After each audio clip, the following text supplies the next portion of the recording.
ಕರ್ನಾಟಕ ಖಾಸಗಿ ವೈದ್ಯಕೀಯ ತಿದ್ದುಪಡಿ ಕಾಯ್ದೆ 2017 ಇದನ್ನ ಜಾರಿ ಮಾಡಿರುವ ರಾಜ್ಯ ಸರ್ಕಾರದ ಕ್ರಮವನ್ನ ವಿರೋಧಿಸಿ ಖಾಸಗಿ ಮತ್ತು ಸರ್ಕಾರಿ ವೈದ್ಯರು ನಾಳೆ ಪ್ರತಿಭಟನೆ ಮಾಡೋದಕ್ಕೆ ನಿರ್ಧರಿಸಿದ್ದಾರೆ। ಈ ನೂತನ ಕಾಯ್ದೆ ಪ್ರಕಾರ ಖಾಸಗಿ ಆಸ್ಪತ್ರೆಗಳು ಸರ್ಕಾರ ನಿಗದಿಪಡಿಸಿದ ಚಿಕಿತ್ಸಾ ದರಕ್ಕಿಂತ ಹೆಚ್ಚು ಹಣ ವಸೂಲಿ ಮಾಡುವಂತಿಲ್ಲ। ಒಂದು ವೇಳೆ ಹೆಚ್ಚು ದರ ವಸೂಲಿ ಮಾಡಿದ್ದು ಕಂಡು ಬಂದಲ್ಲಿ 5 ಲಕ್ಷ ರೂಪಾಯಿ ದಂಡ ಹಾಗೂ 3 ವರ್ಷ ಜೈಲು ಶಿಕ್ಷೆ ವಿಧಿಸುವ ಅವಕಾಶ ಇದೆ।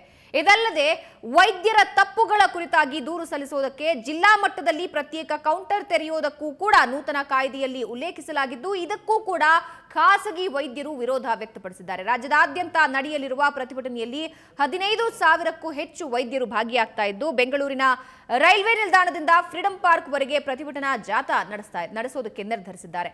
ತುರ್ತು ಸೇವೆ ಹೊರತುಪಡಿಸಿ ರಾಜ್ಯದ ಎಲ್ಲ ಆಸ್ಪತ್ರೆಗಳಲ್ಲಿ ಒಪಿಡಿ ಸೇವೆ ಸ್ಥಗಿತಗೊಳ್ಳೋ ಸಾಧ್ಯತೆ ಇದೆ। ಖಾಸಗಿ ವೈದ್ಯರ ಜೊತೆ ಸರ್ಕಾರಿ ವೈದ್ಯರು ಕೂಡ ಕೈಜೋಡಿಸೋ ಸಾಧ್ಯತೆ ಇರೋದ್ರಿಂದ ವೈದ್ಯಕೀಯ ಸೇವೆ ನಾಳೆ ಅಸ್ತವ್ಯಸ್ತವಾದರೂ ಅಚ್ಚರಿ ಇಲ್ಲ।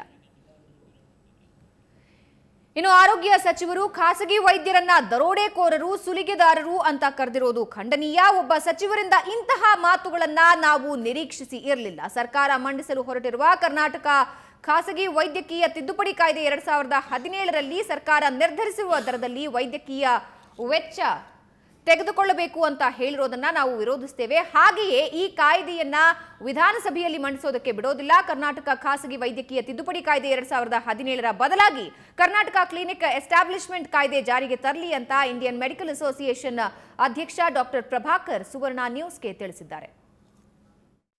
ಈಗ ನಿಮಗಾಗಲೇ ತಿಳಿದಿರುವ ಥರ ಡಾಕ್ಟರ್ ರಮೇಶ್ ಕುಮಾರ್ ಅವರು ಹೆಲ್ತ್ ಮಿನಿಸ್ಟರ್ ಒಂದು ಪ್ರೈವೇಟ್ ಡಾಕ್ಟರ್ಸ್ ಎಸ್ಟಾಬ್ಲಿಷ್ಮೆಂಟ್ ಆ್ಯಕ್ಟ್ ಮೇಲೆ ಒಂದು ಕಾಯ್ದೆ ಮೇಲೆ ಅಮೆಂಡ್ಮೆಂಟ್ಸ್ ತರಬೇಕು ಅಂತ ಹೊರಟಿದ್ದಾರೆ। ಇದು 2009ನಲ್ಲೇ ಆ್ಯಕ್ಟ್ ಆಗಿತ್ತು, ಅದನ್ನು ನಾವೆಲ್ಲರೂ ಪಾಲಿಸ್ತಾ ಇದ್ವಿ। ಆದರೆ 2009 ಆ್ಯಕ್ಟಲ್ಲಿ ಸರಿ ಇಲ್ಲ ಅಂತ ಅಂದ್ಬಿಟ್ಟು ಅವರು ಅಮೆಂಡ್ಮೆಂಟ್ಸ್ ಮಾಡಬೇಕು, ಸೊ ನಿಮ್ಮೆಲ್ಲ ಒಂದು ಒಪ್ಪಿಗೆಗಳು ಬೇಕಾಗಿದೆ ಅಂತ ಅಂದ್ಬಿಟ್ಟು ನಮ್ಮನ್ನೆಲ್ಲ ಕರೆದಿದ್ದರು। ನಾವು ವಿಕ್ರಮ್ಜಿತ್ ಸೇನ್ ಅವರ ಒಂದು ನೇತೃತ್ವದಲ್ಲಿ ಎಲ್ಲ ಒಂದು ಸಜೆಷನ್ಸ್ ಕೊಟ್ವಿ। ಆದರೆ ಇವತ್ತು ಇದರಲ್ಲಿ ವಿಕ್ರಮ್ಜಿತ್ ಸೇನ್ ಏನು ರಿಪೋರ್ಟ್ ಕೊಟ್ಟಿದ್ದಾರಲ್ಲ ಅದನ್ನು ಕಸದ ಬುಟ್ಟಿಗೆ ಹಾಕಿಬಿಟ್ಟು ಇವರೇ ಒಂದು ಬೇರೆ ಒಂದು ಮಸೂದೆಯನ್ನು ತಯಾರಿಸಿ ಅದನ್ನು ಅಮೆಂಡ್ಮೆಂಟ್ ಮಾಡಬೇಕು ಅಂತ ಅಂದ್ಬಿಟ್ಟು ಈಗ ಪಾರ್ಲಿಮೆಂಟಲ್ಲಿ ಸದನದಲ್ಲಿ ಇಟ್ಟಿದ್ದಾರೆ। ಅದನ್ನು ನಾವು ಖಂಡಿಸ್ತಾ ಇದ್ದೀವಿ। ಏನಕ್ಕೆ ಅಂತಂದರೆ first of all Karnataka private medical establishment act ಅನ್ನೋದು ಅದು ಪ್ರೈವೇಟ್ ಅನ್ನೋದು ಬರಬಾರ್ದು। ಯಾಕೆಂದರೆ ಸರ್ಕಾರಿ ಆಸ್ಪತ್ರೆಯೂ ಪ್ರೈವೇಟ್ ಆಸ್ಪತ್ರೆ ಎಲ್ಲರೂ ರೋಗಿಗಳನ್ನೇ ಟ್ರೀಟ್ ಮಾಡೋದು, ಅವರು ಹ್ಯೂಮನ್ ಬೀಯಿಂಗ್ಸ್, ಇವರು ಹ್ಯೂಮನ್ ಬೀಯಿಂಗ್ಸ್। ಫಸ್ಟು ಸರ್ಕಾರಿ ಆಸ್ಪತ್ರೆಗಳನ್ನ ಒಂದು ಸ್ಟ್ಯಾಂಡರ್ಡ್ ಲೆವೆಲ್ಗೆ ಅಂತ ಇಂಪ್ರೂವ್ ಮಾಡಿಸಿ ಆ ಸ್ಟ್ಯಾಂಡರ್ಡ್ಗೆ ಪ್ರೈವೇಟ್ ಮೆಡಿಕಲ್ ಎಸ್ಟಾಬ್ಲಿಷ್ಮೆಂಟ್ಸು ಇರಬೇಕು ಅನ್ನೋದನ್ನು ಫಸ್ಟ್ ಕಲಿಬೇಕು। ಅದನ್ನು ನಮಗೆ ಕರ್ನಾಟಕ ಕ್ಲಿನಿಕಲ್ ಎಸ್ಟಾಬ್ಲಿಷ್ಮೆಂಟ್ ಅಂತ ಬರಬೇಕು ಒಂದು। ಎರಡನೇದು ನಾವು ಪ್ರೈವೇಟ್ ಡಾಕ್ಟರ್ಸು ಅವರು ಸುಲಿಗೆಗಾರರು ದರೋಡೆಕಾರರು ಅಂತ ಒಂದು ಕೆಲವು ವರ್ಡ್ಸ್ನ ಯೂಸ್ ಮಾಡಿರೋದು ನಿಜವಾಗ್ಲೂ ಅವರು ಒಬ್ಬ ಮಿನಿಸ್ಟ್ರಾಗಿ ಈ ಥರ ವರ್ಡ್ಸ್ನ ಯೂಸ್ ಮಾಡ್ತಾರೆ ಅಂದರೆ ನಮ್ಗೆ ಭಾಳ ನಾಚಿಕೆಗೇಡಾಗಿದೆ। ಮತ್ತು ಈ ಒಂದು ಉದ್ದೇಶಕ್ಕೋಸ್ಕರ ನಮ್ಗೆ ಈ ಆ್ಯಕ್ಟ್ನ ಅಮೆಂಡ್ಮೆಂಟ್ ಮಾಡಬೇಕಂತೆ, ಅಂದರೆ ಅವರೇ ರೇಟ್ ಫಿಕ್ಸ್ ಮಾಡ್ತಾರಂತೆ, ಆ ರೇಟಲ್ಲಿ ನಾವು ಆಪ್ರೇಷನ್ ಮಾಡಬೇಕು ಅಥವಾ ಒಂದು ಕನ್ಸಲ್ಟೇಷನ್ ತೊಗೋಬೇಕು, ಈ ಥರ ಎಲ್ಲ ಮಾಡ್ತಾಯಿದ್ದಾರೆ। ಇದು ನಿಜವಾಗ್ಲೂ ಭಾರತೀಯ ವೈದ್ಯಕೀಯ ಸಂಘ ಇದನ್ನು ಖಂಡಿಸ್ತಾ ಇದೆ। ಇದು ನಿಜವಾಗ್ಲೂ ಖಂಡನೀಯ। ನಾವು ಇದನ್ನು ನಮ್ಮ ಇದರಿಂದ ದಯವಿಟ್ಟು ನಾವು ಇದನ್ನು ಒಪ್ಕೊಳ್ಳೋದೇ ಇಲ್ಲ, ಇದನ್ನು ಮಂಡಿಸೋದಕ್ಕೆ ನಾವು ಬಿಡೋದೂ ಇಲ್ಲ। ಪರ ವಿರೋಧ ಚರ್ಚೆಗಳು ಆರಂಭ ಆಗಿದೆ। ಇದೆಲ್ಲದರ ನಡುವೆ ನಾಳೆ 15,000ಕ್ಕೂ ಹೆಚ್ಚು ವೈದ್ಯರು ಪ್ರತಿಭಟನೆಗೆ ಸಜ್ಜಾಗ್ತಾ ಇದ್ದಾರೆ। ಇದ್ರ ಬಗ್ಗೆ ನಮ್ಮ ಜೊತೆ ಚರ್ಚಿಸೋದಕ್ಕೆ ಅತಿಥಿಗಳಿದ್ದಾರೆ। ಮೊದಲಿಗೆ ಸ್ವಯಂ ಸೇವಾ ಸಂಸ್ಥೆಯ ವಿನಯ್ ಶ್ರೀನಿವಾಸ್ ಅವರು ನಮ್ಮನ್ನ ಜಾಯ್ನ್ ಆಗಿದ್ದಾರೆ। ಸರ್ ನಮಸ್ಕಾರ, ಕಾರ್ಯಕ್ರಮಕ್ಕೆ ಸ್ವಾಗತ। ಸ್ವಯಂ ಸೇವಾ ಸಂಸ್ಥೆಯ ಅಖಿಲ ಅವರು ನಮ್ಮ ಜೊತೆ ಇದ್ದಾರೆ। ಅಖಿಲ ಅವರೇ ನಮಸ್ಕಾರ, ಕಾರ್ಯಕ್ರಮಕ್ಕೆ ಸ್ವಾಗತ। ಅಸೋಸಿಯೇಷನ್ನ ಅಧ್ಯಕ್ಷರಾದಂತಹ ಡಾಕ್ಟರ್ ರವೀಂದ್ರ ಅವರು ನಮ್ಮನ್ನ ಜಾಯ್ನ್ ಆಗಿದ್ದಾರೆ। ಸರ್ ನಮಸ್ಕಾರ, ಕಾರ್ಯಕ್ರಮಕ್ಕೆ ಸ್ವಾಗತ। ಕಾಂಗ್ರೆಸ್ ಮುಖಂಡರಾದಂತಹ ಜಿ ಎ ಬಾವಾ ಅವರು ನಮ್ಮನ್ನ ಜಾಯ್ನ್ ಆಗಿದ್ದಾರೆ। ಸರ್ ನಮಸ್ಕಾರ, ನಿಮಗೂ ಕೂಡ ಕಾರ್ಯಕ್ರಮಕ್ಕೆ ಸ್ವಾಗತ। ಎಸ್ ವೀಕ್ಷಕರೇ, ಈಗಾಗಲೇ ಸರ್ಕಾರ ತಂದಿರುವಂತಹ ಕಾಯ್ದೆಯ ವಿರುದ್ಧ ನಾಳೆ ವೈದ್ಯರು ಪ್ರತಿಭಟನೆಗೆ ಸಿದ್ಧರಾಗ್ತಾ ಇರುವಂತಹದ್ದು। ಮೊದಲಿಗೆ ನಾನು ರವೀಂದ್ರ ಅವರ ರಿಯಾಕ್ಷನ್ ಅನ್ನ ಪಡೆದುಕೊಳ್ತೀನಿ ಸರ್। ಈಗ ಮೊದಲನೇದಾಗಿ ಬಿಂಬಿಸ್ತಾ ಇರುವಂತದ್ದು ಖಾಸಗಿ ವೈದ್ಯಕೀಯ ಸಂಸ್ಥೆಗಳ ಮೇಲೆ ಇರುವಂಥದ್ದು ಏನು ಕರ್ನಾಟಕ ಪ್ರೈವೇಟ್ ಮೆಡಿಕಲ್ ಎಸ್ಟಾಬ್ಲಿಷ್ಮೆಂಟ್ ಆ್ಯಕ್ಟ್ಗೆ ಅಮೆಂಡ್ಮೆಂಟ್ ತರೋದಕ್ಕೆ ಅನ್ನೋ ಒಂದೇ ಕಾರಣಕ್ಕೋಸ್ಕರನೇ ರಿಟೈರ್ಡ್ ಜಸ್ಟಿಸ್ ವಿಕ್ರಮ್ಜಿತ್ ಸೇನ್ ರವರ ಅಧ್ಯಕ್ಷತೆಯಲ್ಲಿ ಒಂದು ಸಮಿತಿಯನ್ನು ಸರ್ಕಾರ ರಚನೆ ಮಾಡಿತ್ತು.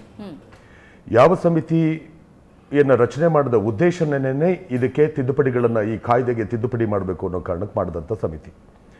ಈ ಸಮಿತಿ ಕೊಟ್ಟಂಥ ವರದಿಯಲ್ಲಿದ್ದಂಥ ಅಂಶಗಳನ್ನು ಯಥಾವತ್ತಾಗಿ ಸೇರಿಸಿ ಈ ತಿದ್ದುಪಡಿಗಳನ್ನು ಅಥವಾ ಈ ವಿಧೇಯಕನ ಸದನದಲ್ಲಿ ಮಂಡಿಸಿದ್ದಿದ್ರೆ ನಮ್ಮದು ಯಾವುದೇ ಅಭ್ಯಂತರ ಕೂಡ ಇರಲಿಲ್ಲ.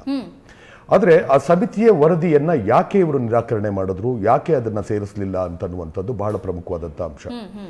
ಇದನ್ನ ಮತ್ತೆ ಈ ಸಮಿತಿನ ಕಾನ್ಸ್ಟಿಟ್ಯೂಟ್ ಮಾಡಿದ್ದು ನಮ್ಮ ಸರ್ಕಾರನೇ ಕಾನ್ಸ್ಟಿಟ್ಯೂಟ್ ಮಾಡಿದ್ದಂಥದ್ದು. ನೀವೇ ಮಾಡಿದಂತಹ ಸಮಿತಿಯ ವರದಿಯನ್ನು ನೀವು ಅಡಾಪ್ಟ್ ಮಾಡಿಕೊಳ್ಳದೆ ಈ ತಿದ್ದುಪಡಿಯನ್ನು ನಿಮಗೆ ಬೇಕಾದ ರೀತಿಯಲ್ಲಿ ಕೆಲವೊಂದು ಮಾರ್ಪಾಡುಗಳನ್ನು ಮಾಡ್ಕೊಂಡು ನೀವು ಮಾಡಿರುವಂಥದ್ದು ಇದೆಯಲ್ಲ, ಅದಕ್ಕೆ ನಮ್ಮ ವಿರೋಧ ಇದೆಯೇ ಹೊರತು ಎಲ್ಲ ತಿದ್ದುಪಡಿಗಳಿಗೂ ನಮ್ಮ ವಿರೋಧ ಇದೆ ಅಂತನ್ನುವಂಥದ್ದಲ್ಲ. ಎರಡನೇದು, ಅದರಲ್ಲಿ ನಮ್ದು ಬಹಳ ಪ್ರಮುಖವಾಗಿರುವಂಥದ್ದು ಅದೇ, ವಿಕ್ರಮ್ಜಿತ್ ಸೇನ್ ಸಮಿತಿ ಏನು ವರದಿ ಕೊಟ್ಟಿತ್ತೋ ಅದನ್ನು ಯಥಾವತ್ತಾಗಿ ನೀವು ಅಡಾಪ್ಟ್ ಮಾಡ್ಕೊಳ್ಳಿ, ಅದ್ರ ಬಗ್ಗೆ ನಮ್ದು ಯಾವುದು ಭಿನ್ನಾಭಿಪ್ರಾಯ ಇಲ್ಲ. ಎರಡನೇ ವಿಚಾರಕ್ಕೆ ಬಂದಾಗ Karnataka private medical establishment act ಅಂತ ಅನ್ನುವಂಥದ್ದು ಏನಿದೆಯೋ, ಇದಕ್ಕೆ ಈ ಪ್ರೈವೇಟ್ ಅನ್ನೋ ವರ್ಡ್ ಇದೆಯಲ್ಲ, ಇದೇ ಮಾದರಿಗೆ ಇದನ್ನ ಬೇರೆ ಅರ್ಥದಲ್ಲಿ ತಗೊಳ್ಳುವಂಥದ್ದು ಬೇಡ. ನಾನು ಬಹಳ ಯಾವುದೇ ಪ್ರೆಜುಡಿಸ್ಡ್ ಆಗಿ ನಾನು ಮಾತಾಡ್ತಿಲ್ಲ. ಸೆಂಟ್ರಲ್ ಗೌರ್ಮೆಂಟು ನಮ್ಮದೇ UPA ಗೌರ್ಮೆಂಟ್ ಇದ್ದಂಥ ಸಂದರ್ಭದಲ್ಲಿ ಕ್ಲಿನಿಕಲ್ ಎಸ್ಟಾಬ್ಲಿಷ್ಮೆಂಟ್ ಆಕ್ಟ್ ಅಂತ ಒಂದು ಬಿಲ್ಲನ್ನು ತಂದರು. ಈ ಕ್ಲಿನಿಕಲ್ ಎಸ್ಟಾಬ್ಲಿಷ್ಮೆಂಟ್ ಆಕ್ಟ್ ಅಲ್ಲಿ ಸರ್ಕಾರಿ ಸೇವೆಗಳನ್ನು ಸುಧಾರಿಸುವಂತ ಕಾರಣಕ್ಕೂ ಕೂಡ ಸೇರಿಸುತ್ತದೆ ಎಲ್ಲ ಆಸ್ಪತ್ರೆಗಳನ್ನು ಕೂಡ ಈ ವ್ಯಾಪ್ತಿಗೆ ತಂದರು. ಯಾವ ಕಾರಣಕ್ಕೋಸ್ಕರ? ಜನಸಾಮಾನ್ಯನಿಗೆ ಆಗಲಿ ಅಥವಾ ಯಾರಿಗೇ ಆಗಲಿ ಚಿಕಿತ್ಸೆ ನೀಡೋ ವಿಚಾರಕ್ಕೆ ಬಂದಾಗ ಆರೋಗ್ಯಕ್ಕೆ ಸಂಬಂಧಪಟ್ಟಂತೆ ಡಬಲ್ ಸ್ಟ್ಯಾಂಡರ್ಡ್ಸ್ ಇರಕೂಡದು, ಎಲ್ಲ ಕಡೆನೂ ಯೂನಿಫಾರ್ಮ್ ಆಗಿರಬೇಕು ಆ ಸ್ಟ್ಯಾಂಡರ್ಡ್ಸು. ಈ ಪ್ರೈವೇಟ್ ಹಾಸ್ಪಿಟಲ್ಗಳ ಜೊತೆಗೆ ಕಂಪೇರ್ ಮಾಡ್ತಾ ಹೋದಾಗ ಗೌರ್ಮೆಂಟ್ ಸ್ಟ್ಯಾಂಡರ್ಡ್ಸು ಕೂಡ ಇಂಪ್ರೂವ್ ಆಗಿದ್ದೇ ಆದಲ್ಲಿ ಬಹುಶಃ ನಾವು ಆ ನಿಟ್ಟಲ್ಲೂ ಕೂಡ ನಾವು ಖಾಸಗಿ ಆಸ್ಪತ್ರೆಗಳನ್ನು ನಾವು ಒಂದು ಹದಕ್ಕೆ ತರಬಹುದು ಅಂತನ್ನುವಂಥ ಸದುದ್ದೇಶದಿಂದ ಮಾಡಿದಂಥ ಬಿಲ್ ಅದು. ನೀವು ಯಥಾವತ್ತಾಗಿ ನೀವು ಅದನ್ನು ಇಂಪ್ಲಿಮೆಂಟ್ ಮಾಡ್ಬೋದು. ಸೊ ನಾವು ಹೇಳ್ತಿರೋದು, ಈ ವಲಯಕ್ಕೆ ನೀವು ಎಲ್ಲವುದನ್ನೂ ತನ್ನಿ. ನೀವು ವಿಕ್ರಮ್ಜಿತ್ ಸೇನ್ ಸಮಿತಿ ವರದಿನಲ್ಲಿ ಅದು ಕೂಡ ಸೇರಿತ್ತು. ಕರ್ನಾಟಕ ಪ್ರೈವೇಟ್ ಮೆಡಿಕಲ್ ಎಸ್ಟಾಬ್ಲಿಷ್ಮೆಂಟ್ ಅನ್ನೋ ವರ್ಡ್ ನ ತೆಗೆದು ಕ್ಲಿನಿಕಲ್ ಎಸ್ಟಾಬ್ಲಿಷ್ಮೆಂಟ್ ಆಕ್ಟ್ ಅಂತ ಮಾಡಬೇಕು, ಅಥವಾ ಬೇರೆ ಇನ್ನೊಂದು ಯಾವುದೋ ಹೆಸರಿನಲ್ಲಿ, ಯಾಕೆಂದ್ರೆ ನಾನು ಭಾಗ್ಯ ಹಾಕಿಲ್ಲ, ಮೆಡಿಕಲ್ ಎಸ್ಟಾಬ್ಲಿಷ್ಮೆಂಟ್ ಆಕ್ಟ್ ಅಂತಾನೋ ಏನೋ ಸಮಥಿಂಗ್ ಏನೋ. ಸೊ ಹಾಗಾಗಿ ಇದನ್ನ ಮಾಡಿದ್ರೆ ನನಗೆ ನಮ್ಮದು ಯಾವುದು ಅಭ್ಯಂತರ ಇರಲಿಲ್ಲ. ಇದೊಂದೇ ವಿಚಾರಕ್ಕೋಸ್ಕರ ನಮ್ಮ ಆಪಾದನೆ ಇದೆ ಅಂತ ಅನ್ನೋದನ್ನ ಬಿಟ್ರೆ ಬೇರೆ ಇನ್ಯಾವುದೂ ಇಲ್ಲ ಅಂತ. ದರದ ನಿಗದಿಯ ವಿಚಾರ ಸಂಬಂಧ, ದರದ ನಿಗದಿ ವಿಚಾರಕ್ಕೆ ಅಂತ ಬಂದಾಗ ನಾನು ಇಲ್ಲಿ ಬಹಳ ಸ್ಪಷ್ಟವಾಗಿ ಎರಡು ವಿಚಾರಗಳನ್ನು ಹೇಳ್ತೀನಿ. ನಾನೊಂದು ಖಾಸಗಿ ಆಸ್ಪತ್ರೆನ ಮಾಡ್ತೀನಿ ಅಂತ ಹೊರಟ್ರೆ ನಾನು ಟ್ರೇಡ್ ಲೈಸೆನ್ಸ್ ನೀವು ಕೊಡ್ತೀರಿ. ನಾನೊಂದ್ಸರಿ ನೀವು ನನಗೆ ಟ್ರೇಡ್ ಲೈಸೆನ್ಸ್ ಅಂತ ಕೊಟ್ಟ ಮೇಲೆ, ಇದು ಬಹಳ ಕಹಿಯಾಗಿರುವಂಥ ಸತ್ಯ ನನಗೆ ಹೇಳ್ತಾ ಇರುವಂಥದ್ದು, ಟ್ರೇಡ್ ಲೈಸೆನ್ಸ್ ಅಂತ ಕೊಟ್ಟ ಮೇಲೆ ನಾನು ಟ್ರೇಡರೇ ಆಗೋಗ್ತೀನಿ. ಟ್ರೇಡ್ ಲೈಸೆನ್ಸ್ ತಗೊಂಡ್ಮೇಲೆ ನಾನು ಟ್ರೇಡರೇ. ನೀವು ನನಗೆ ಯಾವುದನ್ನು ಸಬ್ಸಿಡೈಸ್ಡ್ ರೇಟಲ್ಲೋ ಮತ್ತೊಂದು ಇದರಲ್ಲೋ ನೀವು ಯಾವುದನ್ನು ಸರ್ಕಾರದಿಂದ ಸವಲತ್ತುಗಳನ್ನು ಕೊಟ್ಟಿಲ್ಲ. ನಾನು ಆ ಸರ್ಕಾರ ಈ ಸರ್ಕಾರ ಅಲ್ಲ, ಜನರಲ್ ಆಗಿ ನಾನು ಹೇಳ್ತಿರೋದು, ಸರ್ಕಾರಗಳಿಂದ ಯಾವ ಸವಲತ್ತುಗಳನ್ನು ನಾವು ತಗೊಂಡಿಲ್ಲ. ಯಾವ ಸವಲತ್ತನ್ನು ತಗೊಳ್ಳದೇ ಇದ್ದಾಗ ಕಮರ್ಷಿಯಲ್ ಆಸ್ಪೆಕ್ಟ್ ಅಲ್ಲಿ ನೀವು ನನಗೆ ಎಲ್ಲಾ ಚಾರ್ಜಸ್ನು ನೀವು ಹಾಕುವಾಗ ನನ್ನ ಸರ್ವೈವಲ್ ಯಾವ ರೀತಿ ಆಗಬೇಕು, ನನ್ನಷ್ಟು ಬಂಡವಾಳ ಹಾಕಿದಂಥವ್ರಿಗೆ. ಒಬ್ಬ ಟ್ರೇಡರ್ ಆಗಿ ನೀವು ನನ್ನ ನೋಡಿದ ಮೇಲೆ, ನಾನು ಅಷ್ಟು ಹಣನ ಹೊಡೆದ ಮೇಲೆ ನಾನೇನಾಗಬೇಕು? ಇದು ಒಂದು ಭಾಗದ ಖಾಸಗಿ ಆಸ್ಪತ್ರೆಗಳಿಗೆ. ಇನ್ನ ಒಂದು ಹೇಳ್ತೀನಿ, ಸರ್ಕಾರದಿಂದ ಯಾವ ಸವಲತ್ತುಗಳನ್ನು ಉಪಯೋಗಿಸಿಕೊಂಡು ನಾವು ಸಾರ್ವಜನಿಕರಿಗೆ ಸೇವೆ ಮಾಡ್ತೀವಿ ಎನ್ನುವಂಥ ಇದನ್ನ ಹೇಳಿ ವಿನಾಕಾರಣ ಏನೇನೋ ಸಬೂಬುಗಳನ್ನು ಹೇಳಿ ಕೆಲವೊಂದು ಖಾಸಗಿ ಆಸ್ಪತ್ರೆಗಳು ಇರುವಂಥದ್ದು ಕೂಡ ಇದೆ. ಅದು ನಿಮಗೆ ಸರ್ಕಾರ ಗೊತ್ತೂ ಇದೆ.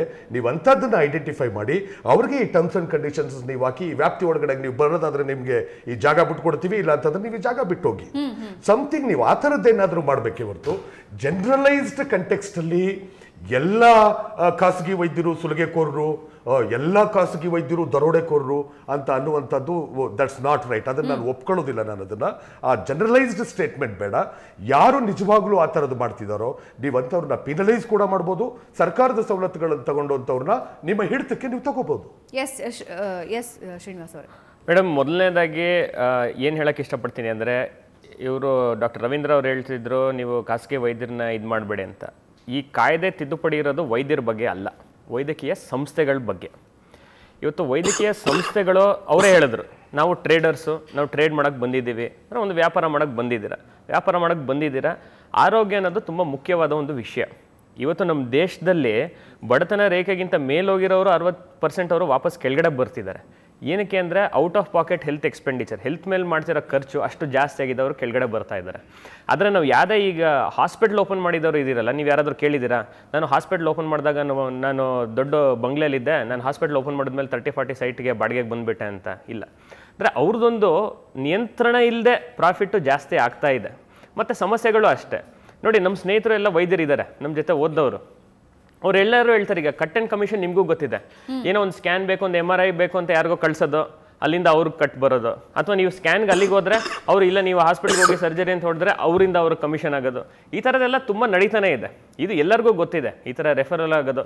ಅಥವಾ ನೀವು ಒಂದು ಕ್ಲಿನಿಕ್ಕಿಂದ ಒಂದು ಕಾರ್ಪೊರೇಟ್ ಹಾಸ್ಪಿಟಲ್ಗೆ ಕಳಿಸ್ತೀರ ಅಂತ ಇಟ್ಕೊಳ್ಳಿ, ಆಗ ಆ ಕ್ಲಿನಿಕ್ಗೆ ಕಮಿಷನ್ ಕೊಡ್ತಾರೆ. ಮಾರ್ಕೆಟಿಂಗ್ ಏಜೆಂಟ್ಸ್ ಇದ್ದಾರೆ ಇವತ್ತು ದೊಡ್ಡ ದೊಡ್ಡ ಹಾಸ್ಪಿಟಲ್ಗಳಲ್ಲಿ. ನೀವು ಯಾವ ಡಾಕ್ಟರ್ ಯಾವ ಕ್ಲಿನಿಕ್ಕಿಂದ ನೀವು ಹಾಸ್ಪಿಟ್ಲಿಗೆ ಬರ್ತೀರೋ, ನೀವು ಎಷ್ಟು ಇಲ್ಲಿ ಖರ್ಚು ಮಾಡ್ತೀರೋ ಅದರಲ್ಲಿ ಸ್ವಲ್ಪ ಸಮಥಿಂಗ್ ಅವ್ರಿಗೆ ಹೋಗುತ್ತೆ ಕಮಿಷನ್ ಆಗಿ. ಇದು ಎಲ್ಲರಿಗೂ ಗೊತ್ತಿದೆ. ಇದಕ್ಕೆಲ್ಲನೂ ಒಂದು ನಿಯಂತ್ರಣ ತರಬೇಕು. ಅದಕ್ಕೋಸ್ಕರ ಈ ಖಾಸಗಿ ಸಂಸ್ಥೆಗಳ ನಿಯಂತ್ರಣ ಮಾಡೋದಕ್ಕೋಸ್ಕರ ಈ ಒಂದು ಕಾಯ್ದೆ ಇರೋದು, ವೈದ್ಯರ ಮೇಲಲ್ಲ. ವೈದ್ಯರು ಇವತ್ತು ಸಮಸ್ಯೆ ಮಾಡಿದ್ರೆ ಕರ್ನಾಟಕ ಮೆಡಿಕಲ್ ಕೌನ್ಸಿಲ್ ಇದೆ, ಅದಕ್ಕೆ ಸಪ್ರೇಟ್ ಕಾಯ್ದೆ ಅದೆಲ್ಲ ಇದೆ. ಸೊ ಹಾಗಾಗಿ ವೈದ್ಯರು ಏನಕ್ಕೆ ಪ್ರೊಟೆಸ್ಟ್ ಮಾಡಬೇಕು? ದೊಡ್ಡ ಕಾರ್ಪೊರೇಟ್ ಹಾಸ್ಪಿಟಲ್ಗಳು ಬಂದು ಪ್ರತಿಭಟನೆ ಮಾಡಿದ್ರೆ ಅದೊಂಥರ. ವೈದ್ಯರು ಏನಕ್ಕೆ ಪ್ರೊಟೆಸ್ಟ್ ಮಾಡ್ತಾ ಇದ್ದಾರೆ? ಹಾಸ್ಪಿಟಲ್ಗಳು ದುಡ್ಡು ಮಾಡ್ಕೊತಾ ಇದ್ದಾವೆ, ಹಾಸ್ಪಿಟಲ್ಗಳು ದುಡ್ಡು ಮಾಡ್ಕೊತಾ ಇದ್ದಾರೆ, ಜನಗಳಿಗೆ ಕಷ್ಟ ಆಗ್ತಾ ಇದೆ ಅಂತ ಹೇಳಿ ಇದೊಂದು ಆಗಿದೆ. ಸೊ ಆಗಿರ್ಬೇಕಾದ್ರೆ ಏನಕ್ಕೆ ವೈದ್ಯರು ಏನಕ್ಕೆ ಪ್ರೊಟೆಸ್ಟ್ ಮಾಡಬೇಕು ಅನ್ನೋದು ಒಂದು. ಎರಡನೇದು, ಇದು ಸರ್ಕಾರಿ ಆಸ್ಪತ್ರೆಗಳು ಯಾಕೆ ಸೇರಿಸಬಾರ್ದು ಇದರಲ್ಲಿ ಅಂತ ಅವ್ರು ಹೇಳ್ತಾ ಇದ್ರು. ನೋಡಿ, ಸರ್ಕಾರಿ ಆಸ್ಪತ್ರೆಗಳು ಖಾಸಗಿ ಆಸ್ಪತ್ರೆಗಳು ಅದು ಕೆಲಸ ಮಾಡೋ ಲಾಜಿಕ್ಕೇ ಬೇರೆ. ಇವರೇ ಹೇಳಿದ್ರು, ಈಗ ಖಾಸಗಿ ಆಸ್ಪತ್ರೆಗಳು ಟ್ರೇಡ್ ಬೇಸಿಸ್ ಮೇಲೆ ಕೆಲಸ ಮಾಡ್ತಾರೆ, ಒಂದು ಪ್ರಾಫಿಟ್ ಮಾಡೋದಕ್ಕೋಸ್ಕರ. ನಾವೊಂದು ಪ್ರೈಮರಿ ಹೆಲ್ತ್ ಸೆಂಟರ್ ಅಥವಾ ಒಂದು ಬೋರಿಂಗ್ ಹಾಸ್ಪಿಟಲ್ ಪ್ರಾಫಿಟ್ ಮಾಡೋದಕ್ಕೋಸ್ಕರ ತೆಗ್ದಿಲ್ಲ, ಅದೊಂದು ಸೇವೆಗೋಸ್ಕರ ತೆಗ್ದಿರೋದು.